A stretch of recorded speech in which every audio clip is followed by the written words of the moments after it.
Hello everyone, আসসালামু আলাইকুম। এই যে আমি আজকে আজানের হেয়ার কাট করব বাসায়। সো এটা আমি টিভিতে দেখে নিচ্ছিলাম যে কিভাবে ওরা কাটে। সো এই যে আজানের চুলগুলো অনেক বড় হয়ে গেছে, আর রেগুলার স্কুলের জন্য সে সময় পাচ্ছে না। স্কুল শেষের সাথে সাথে ঘুমায় যায় ওরা। আর ফ্রাইডেতে আমরা কোনো না কোনো জায়গায় বেরিয়ে হয়ে যাই ঢাকার বাইরে। সো এতে করে চুল কাটা হচ্ছে না। অ্যান্ড এইটার জন্যই আমি ট্রাই করলাম যে দেখি আজকে বাসায় পারি নাকি। আর যদি নষ্ট হয়ে যায় তখন তো হয় টাক করা ছাড়া উপায় থাকবে না, আর নয়তো একদম আরবি কাটিং করে ফেলতে হবে। যাই হোক, এই যে আমি কাটতেছিলাম, আর আজান বারবার বলতেছে মা নষ্ট হয়ে যাবো, নষ্ট হয়ে যাবো, কেটো না কেটো না।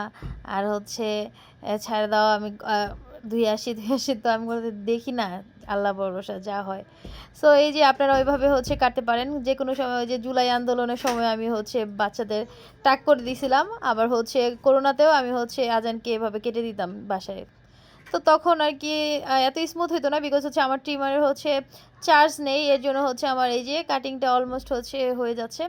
বাট এত স্মুথ হয় নাই, বিকজ আমি তো প্রফেশনাল কোনো লোক না এর জন্য।